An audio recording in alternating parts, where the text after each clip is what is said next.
Salut tout le monde, bienvenue au 14e épisode de Finances fondamentales, le podcast d'éducation financière qui se prend pas au sérieux. Aujourd'hui, je fais la synthèse du livre Faux, fausse monnaie, faux professeurs, faux actifs, comment des mensonges appauvrissent les pauvres et la classe moyenne, écrit par Robert Kiyosaki et publié en 2019. Je réponds d'abord à une question concernant la création d'un compte de courtage. Bon podcast!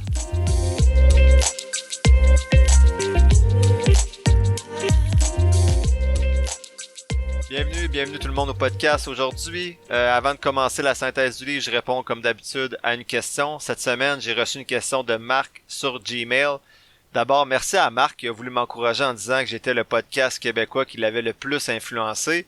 Je vais nuancer, je pense qu'il y a d'autres excellents podcasts qui sont encore beaucoup plus solides que le mien, mais un gros merci, ça fait chaud au cœur. Puis je suis vraiment content que tu apprécies la formule de synthèse des livres. C'est vraiment apprécié, un gros merci Marc. Sinon, je résume sa question. Là, il y avait un bon paragraphe dans son courriel, mais je vous le résume en 2 phrases. En gros, Marc me demandait comment est-ce que je peux créer un compte de courtage pour gérer mes propres choses. Ça fonctionne comment? Je vais être honnête avec vous, moi, je voyais ça comme une montagne au début d'investir de façon autonome. Je comprenais pas comment on pouvait créer ça un compte de courtage et je comprenais pas du tout ensuite sur ce compte-là comment je faisais pour investir et acheter des actions. Je voyais juste les gros écrans pleins de graphiques de Wall Street. Là. Ça va être l'objet des prochains épisodes, on va parler un peu plus d'investissement, mais en gros, Marc, je résume ça en 3 étapes. La première étape, c'est de déterminer la plateforme que tu souhaites utiliser. Il y a plusieurs blogs sur ce sujet-là, quel compte choisir, ainsi de suite. Personnellement, moi, je suis avec Disnat parce que j'avais déjà un compte chez Desjardins et avec Disnat, il n'y a aucun frais de transaction. Ils font leur argent ailleurs, bien sûr, comme toutes les plateformes qui n'ont aucun frais de transaction. Mais de toute façon, moi, je fais pas beaucoup de transactions. Une par mois habituellement par contre. Donc, je suis allé avec Disnat juste pour la simplicité. Curieusement, c'est une chose que j'ai pas comparé les différentes plateformes pour choisir la meilleure. J'étais avec Desjardins, je trouvais que Disnat c'était simple, pas de frais, ça a été ma décision. Ensuite, une fois que tu as déterminé la plateforme que tu souhaitais utiliser, il faut juste suivre les étapes proposées pour créer ton compte de courtage. Donc, je peux pas parler pour les autres plateformes, mais avec Disnat, c'était super simple, ça prenait seulement quelques jours, fallait remplir un formulaire, envoyer la demande et ton compte était ouvert quelques jours plus tard. Pour utiliser la plateforme, soit convertir de l'argent canadien en US, acheter des actions, vendre des actions, il y a des tutoriels au besoin sur YouTube, mais sinon vous pouvez appeler le service à la clientèle. Les fois que j'ai appelé, ça a toujours été rapide puis efficace.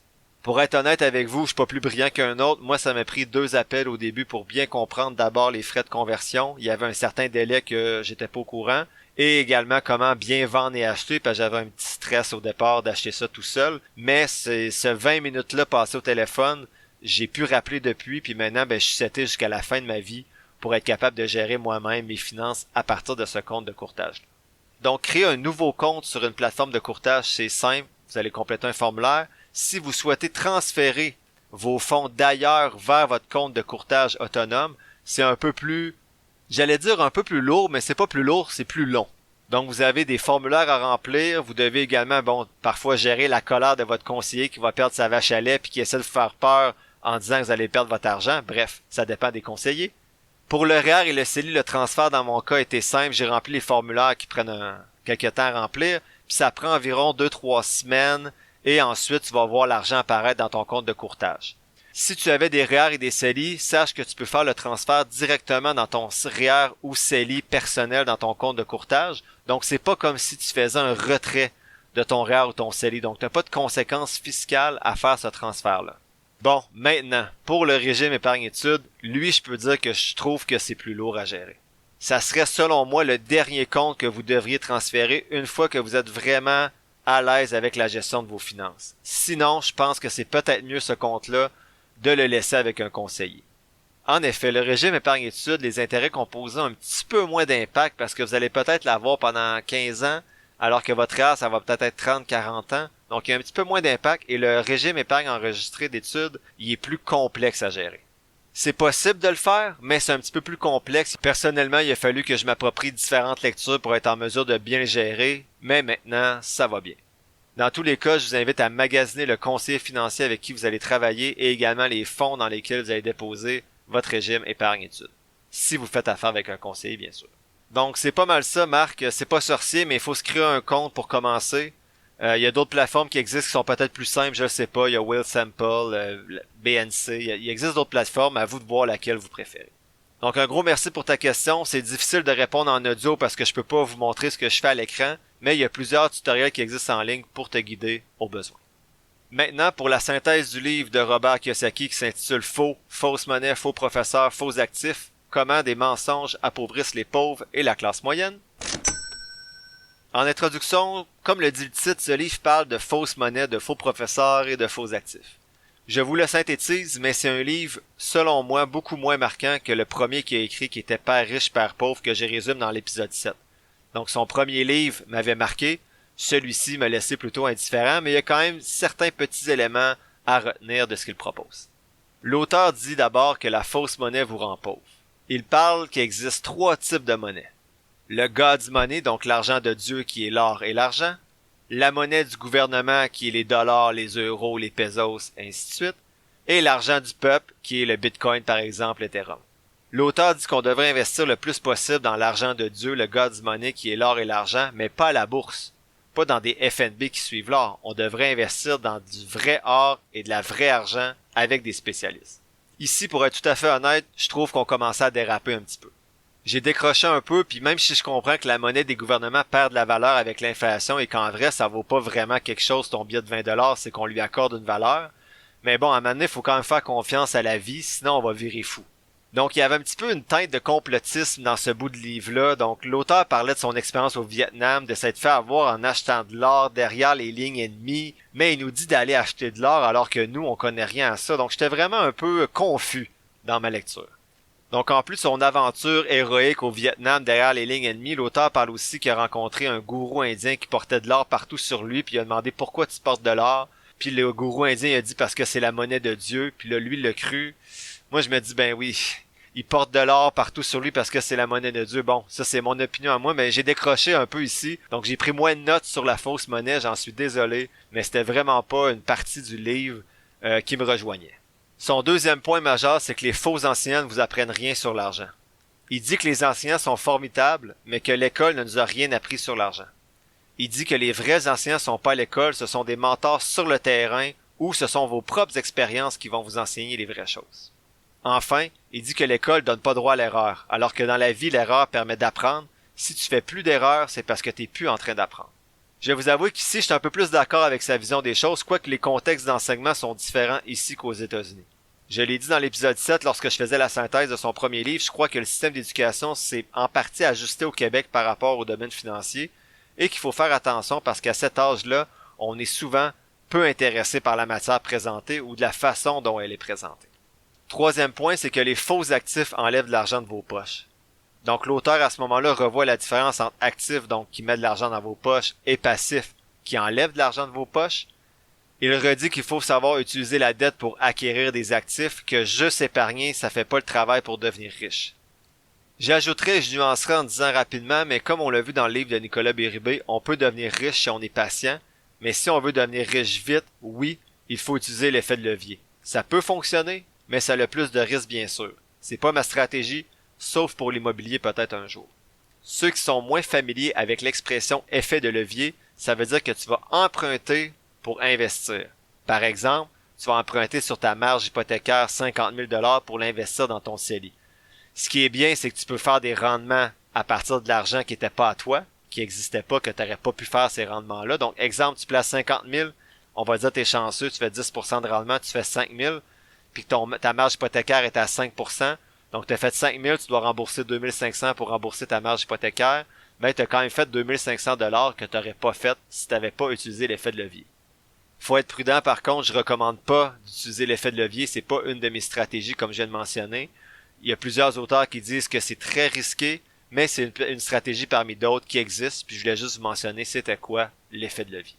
Je rappelle qu'il est important de diminuer nos passifs si on veut s'enrichir progressivement et non toujours de façon rapide, donc diminuer ses achats de vêtements, son prix du cellulaire, le prix de sa voiture ou diminuer le nombre de voitures, ses sorties et ainsi de suite. Donc il ne faut pas juste se concentrer sur ses actifs, mais également diminuer ses passifs. L'auteur mentionne comme quatrième point que la tentation de se déresponsabiliser est forte. Donc l'auteur souligne 3 tentations de notre époque, selon lui. La première, c'est prétendre ne jamais faire d'erreur, d'être parfait. Comme un chat qui tente de cacher ses besoins dans la litière, c'est la métaphore de l'auteur, c'est pas la mienne. Deuxième point, c'est trouver des excuses. Donc les excuses, selon l'auteur, sont comme les aérosols parfumés dans la salle de bain. Ils sentent bon, mais vous sentez encore le mensonge. Et troisièmement, il mentionne blâmer les autres. Il dit que celui qui blâme est celui qui n'est pas capable de prendre des responsabilités. En gros, se déresponsabiliser dans le domaine financier, c'est de trouver des excuses pour pas être capable de mettre de l'argent de côté. Oui, mais moi j'ai des enfants. Oui, mais moi mon revenu est bas. Donc si on commence à se déresponsabiliser, on n'agira jamais afin de faire augmenter son patrimoine. Enfin, le cinquième point de ce livre-là, c'est « Êtes-vous une poule ou un aigle ?» Qu'est-ce qu'on veut dire par là, c'est que l'auteur dit que les poules sont résilientes. Elles survivent, mais elles n'apprennent pas. Elles vivent sur la ferme, elles pondent des œufs, font des enfants qui deviennent esclaves du fermier et vont pondre aussi des œufs toute leur vie avant de se faire manger. Pour lui, les aigles adorent l'incertitude du vent, le défi de nourrir leurs enfants et la liberté du ciel. Donc il pose la question, êtes-vous une poule ou un aigle? Ici aussi dans ma lecture, j'ai décroché un petit peu, pas dans le sens où c'était dans le champ, mais dans le sens où c'est toujours deux extrêmes avec cet auteur-là. Dans son premier livre que j'ai résumé dans l'épisode 7, Père riche, Père pauvre, il parlait des salariés et des entrepreneurs. Donc quand on était un salarié, on se sentait presque coupable. Ici, il parle d'une poule ou d'un aigle. Encore deux extrêmes. Donc personnellement, je me considère pas comme un aigle, j'aime pas prendre nécessairement des risques ou l'incertitude, j'aime ça quand les choses sont bien planifiées, mais en même temps, je me considère pas non plus comme une poule qui est résiliente puis qui apprend rien. Je comprends l'intention de l'auteur qui est de motiver les gens à essayer peut-être d'aller chercher leur côté un peu plus aigle, comme il appellerait, donc de les motiver. Donc je trouve que c'est un peu deux extrêmes, là. Je crois qu'on peut se sentir libre et avoir des défis tout en étant salarié et en vivant pas dans un mode risqué toujours, tout le temps. Mais bon, c'est probablement mon côté poule qui est en train de vous parler en ce moment, j'imagine, mais mon objectif n'est pas de m'enrichir vite, mais d'être riche à long terme et pour mes futures générations. Peut-être que je suis un poulet, mais qui souhaite apprendre à ses enfants à devenir des aigles au lieu de continuer à pondre, qui sait, je suis un peu mêlé dans tout ça moi aussi. L'auteur prend le temps quand même ensuite de présenter les étapes pour les aigles, tout en spécifiant que les poules que nous sommes, ou que certains d'entre nous sommes, vont se sentir offensés. Sa première étape, c'est réveille-toi, tes économies de ta maison et ta retraite sont les actifs des riches. Deuxième étape, c'est développe ta littératie financière et celle de tes enfants. Assure-toi pas juste d'avoir un bon travail et un bon salaire. Troisième étape, il dit que les aigles font des erreurs et apprennent de celles-ci. Et quatrième point, il mentionne que les aigles trichent, ils demandent de l'aide, ils travaillent en équipe, alors que selon lui à l'école, quand tu demandes de l'aide ou tu travailles en équipe, ben t'es puni. Dans ce bout-là, je chantais une certaine amertume de Robert Kiyosaki avec l'école, donc il parlait d'une étudiante qui avait bien réussi à l'école, qui maintenant travaillait pour lui, alors que lui réussissait pas à l'école parce qu'il avait de la misère, puis qu'il avait pas le droit de demander de l'aide ou de travailler en équipe pour réussir. Donc je chantais une certaine amertume dans ce bout-là du livre. Honnêtement, avant de parler de ces 4 étapes-là, il disait attention, les poules vont être offensées. Comme demi-poulet, on pourrait dire, j'ai pas trouvé ça si offensant. Je crois même que c'est peut-être les conseils les plus intéressants du livre, ces 4 étapes-là, donc de te réveiller, développer ta littératie, d'apprendre de tes erreurs, puis de demander de l'aide et de travailler en équipe. Pour moi, c'est naturel de faire ça. En conclusion, vous l'aurez peut-être senti, j'ai pas trop aimé et je trouvais que ce livre-là n'apportait rien de nouveau par rapport à son livre de 1997, Père riche, Père pauvre, qui est beaucoup plus intéressant d'ailleurs. Dans ce livre-là que je viens de vous résumer, c'est plus chaotique, l'organisation est moins fluide des chapitres, c'est plus complotiste, c'est trop flyé pour moi de voir du mal partout et de sentir le besoin de bâcher sur les salariés pour vendre le rêve d'être entrepreneur. S'il y en a certains d'entre vous qui ont lu ce livre-là et qui l'ont apprécié, qui ont une interprétation différente de la mienne, je vous invite à m'écrire sur Facebook ou par courriel qu'on puisse discuter parce que moi j'ai vraiment pas compris la pertinence de ce livre-là avec pourtant son premier livre qui était si intéressant. L'épisode tire à sa fin. Je vous remercie d'avoir écouté ce 14e épisode de Finances fondamentales.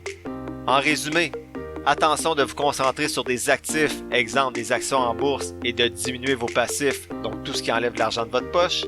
Responsabilisez-vous face à vos finances. Vous êtes l'unique responsable de vos choix passés, présents et futurs. N'ayez pas peur de faire des erreurs, c'est signe que vous êtes en train d'apprendre. Et n'hésitez pas à demander de l'aide pour réussir. Mais surtout, développez votre littératie financière et celle de vos enfants. Dans le prochain épisode, un peu différent, je vais faire la synthèse d'une vidéo YouTube pour la première fois, soit la vidéo Investing in your Financial Literacy, donc investir dans ta littératie financière, de Ben Félix qui est un Canadien.